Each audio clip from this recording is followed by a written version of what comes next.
tubuh kita itu ibarat sebuah rumah. Hmm. Kamu mau rumah kamu tuh seperti apa? Mau bersih, mau kotor, mau rumahnya tingkat 2, tingkat 10, tingkat 20 gitu. Itu rumah, itu badan kamu. Iya. Nah, berarti kan anggap tuh rumah, dikasih begitu. Sama Tuhan kan dikasih gitu, jebret tubuhnya. Tergantung kita ngerawat rumahnya dong. Iya. Ada yang bilang, oh saya makan ini setiap hari kok Masih gak hidup masalah, aja masih gitu. hidup aja gitu. Heeh. Ya kita bilang sebagai faktor resiko. Iya. Faktor resiko itu kita bisa mengurangi. Kita Hmm. nggak tahu apa yang akan terjadi 5 tahun lagi. Iya. Kita nggak tahu yang terjadi 10 tahun lagi gitu ya. Hmm. Selama kita bisa membatasi resiko kita terjadi kanker, ya kenapa enggak? Iya betul. Gitu kan. Setiap orang kan punya faktor Beda resiko ya. yang berbeda-beda. Selama kita bisa mengurangi resiko itu, Lebih why baik not? ya.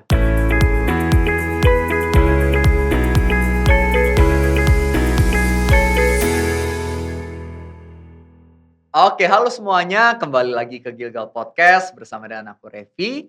Dan hari ini kita mau upgrade diri kembali. Kita mau belajar-belajar soal yang namanya kehidupan. Supaya kita bisa memiliki kehidupan yang semakin maksimal, semakin menyenangkan hati Tuhan. Dan tentunya jadi berkat buat banyak orang. Dan hari ini kita bikin narasumber yang luar biasa. Masih sama seperti sesi sebelumnya. Kita akan belajar banyak soal yang namanya diet, makanan, dan kesehatan. Bersama dengan Dr. Chris. Halo dokter. Halo. Nah, kemarin udah seru banget nih kita ngebahas soal diet, kesehatan ya, pola hidup. Nah, hari ini aku pengen bahas juga soal yang namanya nih mungkin menurunkan berat badan ya. Karena itu titipan dari banyak orang. Gimana nih? Aku rasanya kayak udah lumayan gemuk lah. Nah, mungkin kalau obesitas itu definisinya kalau udah seberapa ya, Dok, memangnya? Sebenarnya kalau kita ngomongin obesitas sendiri, itu adalah kelebihan lemak. Obesitas tuh definisinya kelebihan lemak. Gitu. Oh. Karena kan kalau kita ditimbang berat badan kita, itu tuh ada komponennya tulang, lemak, otot, air. Oh, oke. Kan nggak mungkin kita cuma tulang balut kulit doang gitu. Pasti Iya. ada ototnya, ada Benar. airnya juga gitu. Nah, makanya kalau kita ngomongin obes, itu adalah kelebihan lemaknya. Karena ada orang-orang yang berat badannya besar, tapi ototnya yang gede. Oh, jadi itu Lemaknya oke. kecil, itu nggak masalah. Itu kita bilang sebagai muskular. Oke. Nah, sebenarnya kalau misalnya idealnya itu kita bisa menggunakan alat yang kita bilang sebagai body composition itu. Buat nilai berapa sih persentase lemak seseorang komposisi dalam tubuhnya. Tapi kan alatnya kan cukup mahal ya. Dan nggak semua orang juga punya alat itu untuk body composition itu. Cara paling mudah adalah dengan menilai dari BMI atau body mass index. Body mass index atau indeks massa tubuh bahasa Indonesianya. Mungkin nanti bisa di Google dilihat. Kita menggunakan persamaan berdasarkan orang Asia. BMI itu di atas 25 itu obesitas tipe 1.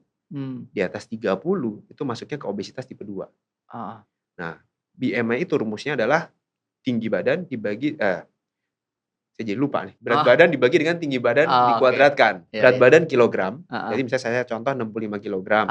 Dibagi dengan tinggi badan 165, itu dirubah ke meter dulu. 65 dibagi 1,65 dikuadratkan. Gitu. Nah, itu dapat tuh angka perhitungannya. Kalau sudah di atas 25, obes 1. Di atas 30, obes 2. Gitu. Cuman penggunaan BMI ini yaitu ada plus minusnya. Tadi kita bilang kita nggak bisa menilai berapa persentase lemak, otot, air. Orang yang cenderung muskular berotot itu juga dikategorikan sebagai obes dengan perhitungan tadi. Jadi perhitungan BMI itu kita gunakan sebagai screening. Screening awal ya. Screening awal. Kalau kamu udah di atas 25, ya resiko penyakit metabolik makin tinggi. Penyakit metabolik apa? Seperti yang podcast sebelumnya tuh, kolesterol, asam urat, gula. Itu jelek pada orang-orang yang punya obes risk factor tadi, obes 1 atau obes 2 di atas 30. BMI semakin tinggi, resiko untuk penyakit metabolik semakin tinggi lagi. Gitu. Nah, itu makanya kita bilang sebagai obesitas, kelebihan lemak, excess fat-nya. Kalau orang obes, apa yang harus dilakukan? Kita harus kurangin dong lemaknya. Yang kita kurangin adalah lemaknya, bukan ototnya, bukan airnya. Makanya hati-hati sama orang-orang yang suka beli obat diet secara online. Oh, kenapa tuh, Dok? Karena biasanya isinya itu adalah diuretik. Diuretik itu apa sih? Bikin pipis-pipis terus.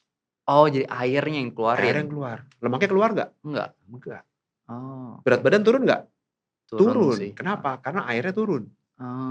Tuh. Padahal tubuh butuh air. Tubuh butuh air gitu kan. Kalau airnya terkuras, yang terjadi apa? Badan dia jadi dehidrasi. Lemes, capek, gampang lelah. Kalau diminum jangka panjang, yang terjadi apa? Kondisi dehidrasi jangka panjang. Lama-lama ginjalnya jadi rusak. Mhm. Nah itu yang harus hati-hati tuh. Ya. Itu. Makanya kalau air yang keluar, ya kita contoh lah minum 1 botol air gitu ya. Yang kayak gini kan 300 mili. Minum 300 naik 300 gram. Minum 1 liter naik 1 kilo. Makanya saya bilang kalau habis minum, habis makan jangan langsung timbang. Biasanya kalau habis makan berat badan naik, habis pup, habis pipis turun lagi. Iya. Jangan, karena itu ada pengaruh dari air, dari makanan yang kita konsumsi. Iya. Obat online diet itu selain dia diuretik, dia juga bersifat ada yang sifatnya itu laksatif. Laksatif itu bikin pup, bikin diare. Nah, bayangin kalau orang diare aja, misalnya kita diare aja, sehari bisa diare bisa 4-5 kali. 3 hari, 4 hari diare terus. Berat badan turun nggak? Turun, tapi yang turun adalah airnya. Lemes, capek, nimbang turun nih. 5 kilo gitu turun. Udah seneng, happy, tapi yang kuras cuma air. Nah, makanya penurunan yang kayak gitu itu tidak baik. Gitu. Kalau mau benar-benar turunin berat badan ya kita harus turunin dari si lemaknya. Harus usaha. Intinya yang instan itu nggak baik lah. Nggak baik lah ya, harus yang usaha. Nah, usahanya berarti apa dong, Dok? Kalau kita mau ngurangin lemaknya, berarti intake kalori kita harus kasih lebih rendah daripada output kalori. Kalori yang kita bakar. Ya, waktu yang podcast sebelumnya kan kita juga udah bahas tuh. Kalori, pembakaran kalori setiap orang kan beda-beda. Ada orang yang aktivitasnya tinggi, ya dia tinggi. Nah sekarang inputnya kita harus lebih kecil. Output kalori kita gede-gedein. Exercise, ya kan, olahraga, aktivitas kita tingkatin. Itu cara meningkatkan output kalori. Inputnya kita kasih lebih kecil dibandingkan outputnya. Tapi input kalori ini kita harus ngasih dengan komposisi yang seimbang. Ingat prinsipnya, dalam nutrisi keseimbangan itu adalah kuncinya. Sesuatu yang berlebihan atau sesuatu yang terlalu kecil itu tidak baik. Makanya komposisinya itu juga harus diimbangi antara karbohidrat, protein, lemak, dan serat itu harus ada dalam kalori yang lebih kecil tadi. Itu. Ya, jangan sampai kalorinya kecil, tapi ada beberapa yang hilang ya. Ya misalnya contoh, dia cuman makan protein doang. Nggak makan karbohidrat Nggak sama makan sekali. karbohidrat, nggak ada lemaknya. Misalnya. Nggak ada seratnya juga misalnya. Dia nggak akan cukup kebutuhan tubuh kita. Makannya cuma protein doang. Karbohidratnya, ya lemak adalah di protein. Tapi kan lemaknya juga lemak yang lemak jenuh gitu. Tergantung jenis protein juga yang dia pilih. Karbohidratnya nggak ada, seratnya nggak ada. Lama-kelamaan gimana? Akan defisiensi. Atau nggak dibalik, dia makannya cuma buah sama sayur doang. Tapi nggak ada proteinnya. Nggak ada lemaknya. Buah, sayur setiap hari. Buah dan sayur itu kan karbohidrat. Memang buah itu bagus karena ada vitaminnya juga gitu. Ya, tapi tubuh kita tetap perlu protein. Otot kita tuh bahan bakunya apa sih? Protein. Ya kan? Lemak jahat. Tapi kita ingat, kita tetap perlu yang namanya vitamin larut lemak. Vitamin larut lemak itu apa? Vitamin A, D, E, K. Kalau dia nggak ada lemak, nggak bisa diserap sama badan kita dong. Kekurangan resiko vitamin A. Kalau kekurangan vitamin A, gejalanya apa? Kalau pelajaran SMA dulu, rabun ayam. Masih inget gak? Udah lupa ya? Udah lupa. Rabun ayam gitu, rabun senja gitu kan. Biasanya kan kayak gitu kan. Kulitnya kering, definisi vitamin A. Vitamin D kurang, osteoporosis, tulang keropos. Vitamin E, ya varises, kulit dan lain-lain. Vitamin K, pengentalan darah. Ya pengaruhnya jadi banyak. Kalau kita mau ngerentetin tuh banyak. Nah itu sebenarnya di dalam ilmu gizi itu kita belajarin itu. Iya. Jadi sebenarnya lemak juga perlu ya. Lemak juga perlu, tapi jenis lemaknya yang kita harus atur. Kalau lemak babi samcan itu sehat atau enggak, Dok? Lebih enak memang. Lebih enak, tapi sehat kurang ya? Tergantung jumlahnya. Tergantung jumlah. Tergantung jumlah, baik lagi tergantung jumlah. Lemak itu 1 gram lemak itu kurang lebih sekitar 9 kalori. Kalau kita ngomongin 1 sendok teh aja, 1 sendok teh itu kan 5 gram. 1 sendok teh yang tadi dibilang lemak babi samcan gitu. 1 sendok teh 5 gram kali 9 berarti udah 45 kalori tuh. 1 sendok teh. Kalau makannya 1 sendok makan, berarti udah hampir 150 kalori. 1 sendok makan lemak itu setara sama 1 piring nasi loh. Oh, wow. Gede nggak kalorinya? Ya lumayan ya. Lumayan. Makanya dibilang, bagus nggak? Ya tergantung lu makannya seberapa banyak ya semuanya. Iya, sama lah kayak kita ngomong, pisang sehat nggak? Sehat. Tapi kalau makan pisangnya 1 sisir, nggak sehat dalam sekali ya? makan, jadi nggak sehat. Kenapa? Kaliumnya jadi terlalu tinggi yang kita masuk. Kedua, seratnya jadi terlalu banyak, bikin kita susah BAB nanti. Iya. Jadi masalah. Benar. Makanya yang terlalu over tidak baik, yang terlalu sedikit juga nggak baik. Harus balance ya kata harus kuncinya. Balance, betul. Oke, kalau misalnya orang vegetarian nih Dok, kalau Hmm. vegetarian kan ya sayur, buah kan, kalau daging daging sapi atau babi gitu kan mungkin nggak makan. Nah itu sehat juga nggak sih sebenarnya? Vegetarian itu ada plus minusnya. Mhm. Gini, yang membedakan orang yang vegan dan non vegetarian itu apa sih? Mhm. Kalau vegetarian berarti dia punya intake protein itu majoritinya dari nabati. Mhm. Tapi ada ovo-vegetarian. Ovo-vegetarian itu berarti orang vegetarian masih bisa makan telur. Ada ovo-lacto. Ovo-lacto itu berarti telur dan susu dia masih bisa makan. Oke. Tapi kalau yang strict dia nggak makan hewani sama sekali, itu kita masuknya ke vegan. Vegan itu berarti benar-benar pure dari nabati doang tuh. Protein nabati itu apa sih? Soya, tahu, tempe gitu ya, banyak pea gitu, chickpeas gitu ya, edamame itu protein nabati. Sehat nggak? Bagus. Orang yang vegetarian itu biasanya intake lemak yang berasal dari hewani kan dia nggak masuk di situ. Yang vegan ya. Dia bagus, berarti kan makanan-makanan tinggi inflamasi gitu ya. Kan daging merah tuh tinggi faktor proinflamasi, tinggi omega 6 gitu, saturated fat, lemak jenuh, dia biasanya akan lebih rendah tuh intake-nya. Tapi di penelitian sekarang itu banyak juga yang berhubungan sama genetik yang kita bilang tadi. Ada beberapa orang ternyata ketika dia melakukan vegetarian atau vegan itu lebih beresiko terjadi defisiensi kekurangan vitamin B12. Oke. B12, B6, ada vitamin A juga, itu ada faktor resikonya. Apakah itu terjadi sama semua orang? Ya enggak. Tergantung faktor resiko genetik yang bisa terlibat di badan dia. Gitu.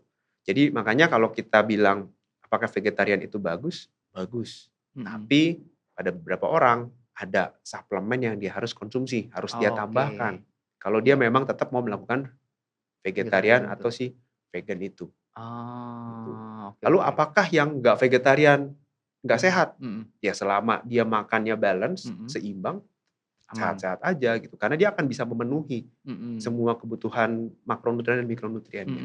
Gitu kira-kira. Tadi kan dokter sempat bahas juga tuh soal daging merah ya. Berarti kan emang lebih sehat kan daging putih ya daripada daging merah, betul ya Dok?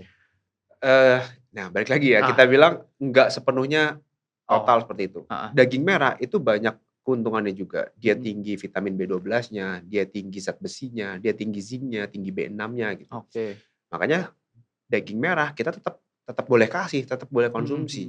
Tapi harus diimbangi juga dengan porsinya yang nggak boleh terlalu masif banyak. Biasanya kita batasin dalam seminggu itu ya seenggaknya 1 sampai 2 porsi. Kalau all you can eat gimana tuh Dok?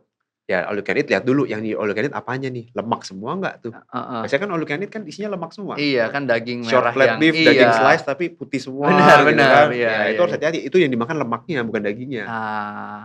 Jadi harus hati-hati all you can eat ya Dok ya.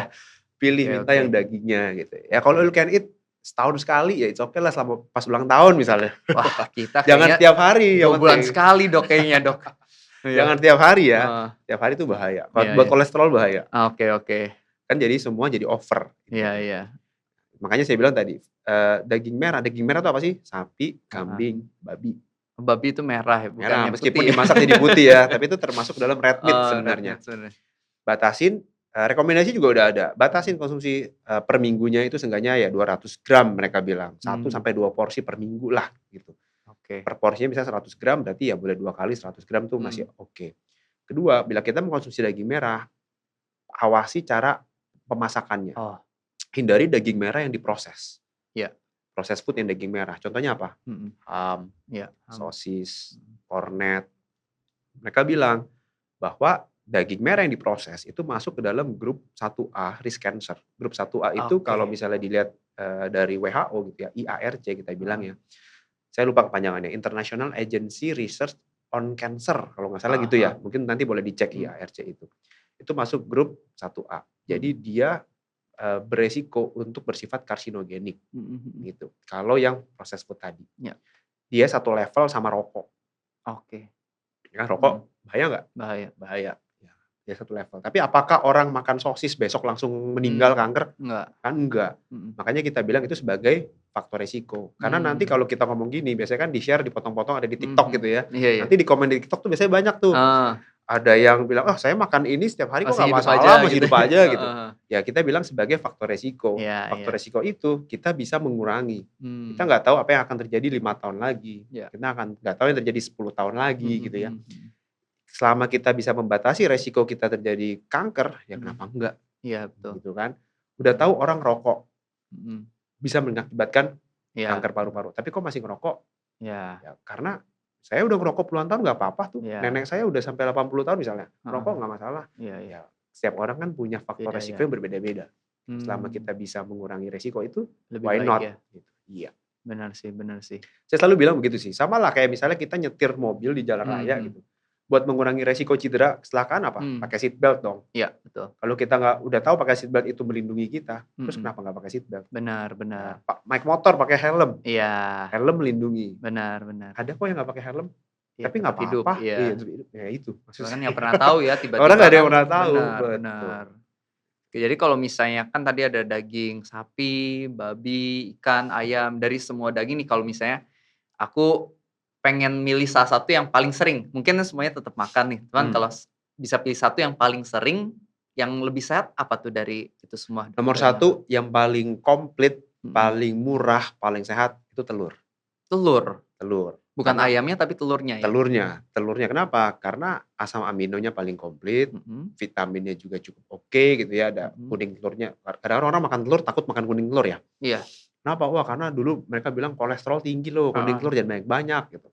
Ya memang kandungan kuning telur itu lemaknya paling tinggi dibandingkan putihnya. Putihnya itu proteinnya tinggi.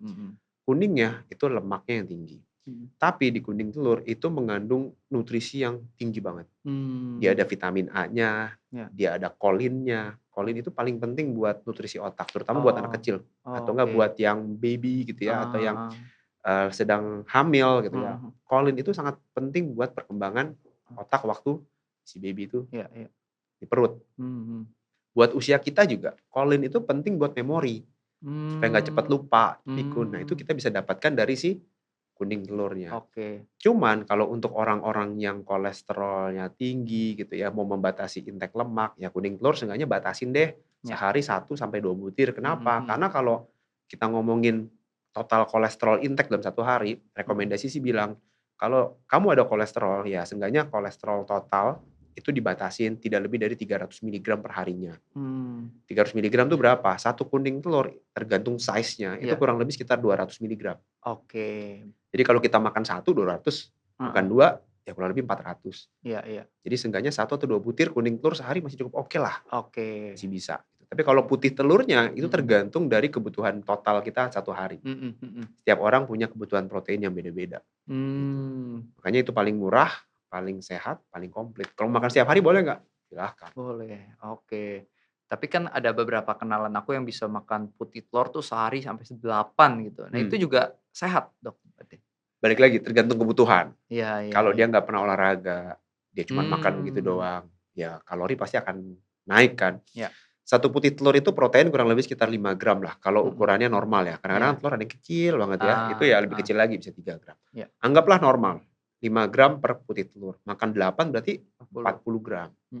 Biasanya 40 gram itu per 1 kali makan, ya itu bisa buat menggantikan suplemen protein yang biasanya orang suka nge-gym itu loh. 1 scoop 25 gram protein. Ya dia makan telur lebih murah. Misalnya. Iya benar. Dia makan, ya boleh aja. Karena itu buat menggantikan protein dalam 1 hari.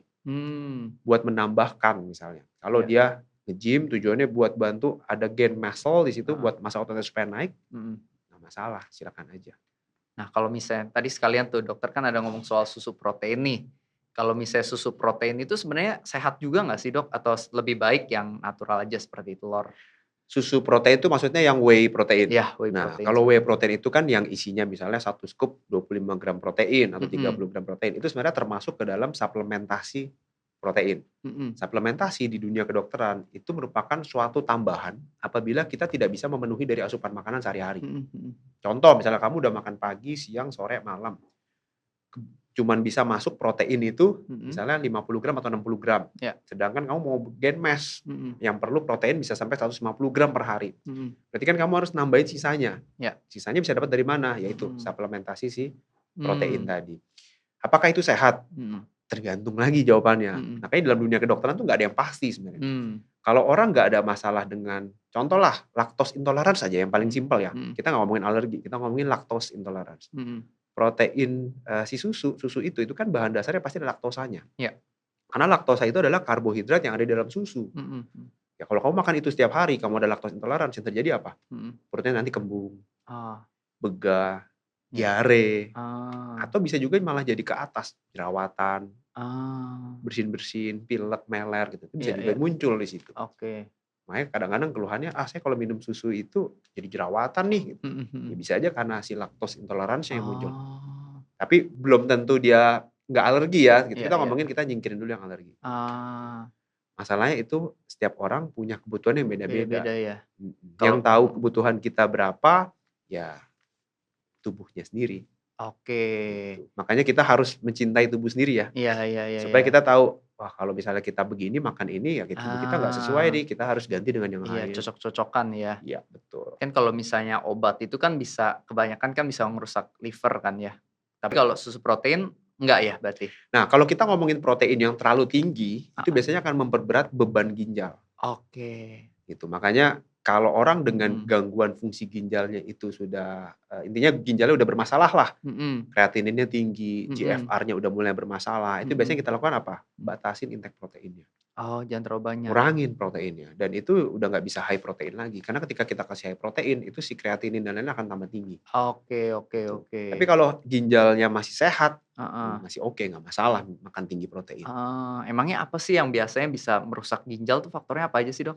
Banyak banget. Apa tuh? Sekarang orang usia muda aja banyak loh yang terdiagnosis ginjalnya bermasalah. Satu, dia nggak pernah minum air putih atau jarang sekali minum air. Selalu minum berwarna. Kopi. Kopi teh, juga nggak sehat ya? Setiap hari dia minumnya itu. Pagi, siang, sore, malam kopi. Kalau itu cukup parah ya. Iya, dia nggak pernah minum berwarna. Iya. Minumnya selalu kopi, jus, kopi, apalagi tuh misalnya teh gitu. Itu hati-hati. Itu faktor risiko banyak sih. Dua, orang dengan asam urat tinggi tidak terkontrol. Dia tahu asam urat, tapi dia tidak pernah memperbaiki itu. Tensi tinggi tidak pernah terkontrol. Diabetes, gula darah tinggi terus nggak terkontrol. Lama-kelamaan ginjal pasti akan rusak. Oke. Wah ternyata banyak faktor ya makanya ya. Banyak faktor. Balik lagi ke pola hidup sebenarnya ya, pola makan ya dok ya. Betul. Iya. Benar sih. Tapi mungkin orang yang banyak dengerin kan kayak, aduh kayaknya mau makannya jadi stres banget ya. Nah itu gimana dok? Ada tips nggak buat kita juga dok? Ya intinya sih kalau misalnya, anggaplah gini, saya selalu bilang ke pasien, tubuh kita itu ibarat sebuah rumah. Kamu mau rumah kamu tuh seperti apa? Mau bersih, mau kotor, mau rumahnya tingkat 2, tingkat 10, tingkat 20 gitu. Itu rumah, itu badan kamu. Orang dikasih standar rumah tuh yang sama. Anggaplah 2 lantai gitu ya. Dan punya satu pompa ukuran misalnya 200 watt, punya satu filter air. Pompa itu adalah jantungnya, filter air itu adalah ginjal dia. Sebelum pompa itu berfungsi untuk ngalirin air ke seluruh rumah. Sebelum air itu masuk ke rumah, dia harus difilter dulu supaya airnya bersih. Nah, berarti kan anggap tuh rumah dikasih begitu. Sama Tuhan kan dikasih gitu, jebret tubuhnya. Tergantung kita ngerawat rumahnya dong. Orang gemuk, berarti lantai rumah makin tinggi. 10 lantai, 20 lantai, 200 kilo anggaplah 20 lantai. Tapi pompanya sama 200 watt. Dia dikasih tugas buat pompa ke lantai 20. Kuat gak? Nggak bisa. Dia pokoknya harus mau nggak mau. Karena kalau nggak, suplai air nggak nyampe lantai 20. Otak kita nggak nyampe, nggak ada suplai darah. Yang terjadi apa? Dia harus ningkatin kekuatannya. Dia harus neken. Berarti tensinya naik dong. Tensi darah kita juga jadi naik. Karena obesitas. Kenceng. Mau nggak mau harus naik. Kalau tekanannya kenceng, lama-lama filternya jebol nggak? Iya, bisa. Filter air di rumah. Jebol. Itu penyebabnya. Kedua, kualitas air. Apa sih yang mempengaruhi kualitas air? Asam urat, kolesterol, gula. Kolesterol, asam urat, gula itu ibarat kayak lumpur, pasir, pecahan beling yang ada di dalam pipa air. Semakin kotor, kerja filter makin berat. Lama-kelamaan filternya jebol nggak? Makin jebol. Kalau filternya jebol, yang terjadi apa? Cuci darah deh. Harus ada filter lain di luar yang dia sewa buat supaya nggak gantiin, supaya di dalam rumahnya airnya bersih. Nah, itu yang terjadi sebenarnya. Balik lagi, kita mau rumah kita bersih apa enggak? Itu dari gaya hidup kita, pilihan kita pilihan kan. ya. Iya, betul. Mau beratnya setelah sakit atau beratnya sekarang untuk menjaga gitu ya. Iya, betul banget. Makanya itu bagus. Ya, sama juga kayak kolesterol lah. Saya juga selalu analogikan ke gitu. Kolesterol itu ada LDL, ada HDL. Tahu ya, LDL kan kolesterol jahat. HDL kolesterol baik. LDL itu adalah orang yang suka nginep di rumah kita, tapi dia suka buang sampah sembarangan. Jadi kamar kita banyak sampah, itu ibarat tuh liver kita, lebih banyak sampahnya, fatty liver, gitu ya. Itu kerjaan si kolesterol jahat misalnya. HDL itu adalah orang yang nginep di rumah kita, tapi dia suka bersih-bersih. Kalau mau rumah kita bersih, ya LDL-nya turunin dong, HDL-nya dinaikin. Baru rumah kita bisa bersih. Nah, balik lagi kan, habit kita, pilihan makanan kita yang pilih. Gitu. Jadi bagaimana cara menciptakan tubuh kita juga sehat. Wow, luar biasa banget sih. Perumpamannya bagus banget ya, jadi gampang dimengerti. Itu yang lebih mudah dalam bahasa awam lah. Iya, so good. Nah, kita sesi kedua sampai sini dulu. Nanti kita lanjut lagi sesi ketiga, bakal seru banget nih kayaknya nih. Boleh nggak sebelum kita tutup minta satu pesan terakhir dari dokter buat para pemirsa yang nonton? Kita selalu menyampaikan bahwa you are what you eat. Jadi apa yang kamu makan, itulah yang menciptakan tubuh. Apa yang membentuk tubuh kamu. Kalau kamu makannya bersih, makannya sehat, tubuh kamu juga pasti akan bersih, akan jadi sehat. Tapi kalau kamu makannya jorok, makannya nggak sesuai sama yang tubuh kamu perlukan gitu ya tubuh kamu juga akan rusak. Gitu. Jadi saya selalu sampaikan bahwa you are what you eat. If you eat good, you will look good and you will feel good. Wow, bener banget ya. Jadi teman-teman, bukan cuma kesehatan rohani yang harus kita jaga dengan cara doa, baca firman, penyembahan, tapi kesehatan fisik kita juga penting loh, dengan cara ya kita jaga pola makan kita, gaya hidup kita. Karena balik lagi, kalau misalnya kita pengen terus jadi berkat dan melayani Tuhan dengan lebih maksimal, ya kita harus jaga baik kesehatan rohani maupun kesehatan fisik kita. Nah, nanti kita akan belajar lagi di sesi selanjutnya dengan Dr. Chris yang tentunya pasti banyak insight-insight baru yang bisa menolong kehidupan kita. Makanya stay tune di Gilgal Podcast. Buat teman-teman yang belum subscribe, langsung aja klik tombol subscribe-nya, bunyikan tombol loncengnya. Nanti kita ketemu lagi pada sesi kita yang selanjutnya. Bye-bye and God bless you. Nah, yang kita ngomongin genetik itu kan gak harus, misalnya contoh nih, Revi dicek genetik, ternyata ada genetik cancer. Gitu ya. Apakah hari ini cancer? Enggak. Tapi resiko genetiknya ada. Genetik itu ya nganggep kurang lebih sekitar 10-20% lah. Sisanya kan gaya hidup. 80%-nya adalah gaya hidupnya. Kalau gaya hidupnya bagus, bener, bisa kemungkinan kanker gak? Tetap bisa, karena masih ada 10%, 20%, gitu ya. Tapi lebih kecil. Makanya saya bilang kalau cek genetik itu seperti ibarat kayak tombol saklar yang di dalam ruangan. Dia akan ada di situ terus, tergantung keputusan kita mau matiin atau nyalain itu genetik. Kalau gaya hidup kita benar, bagus, ya kita matiin aja.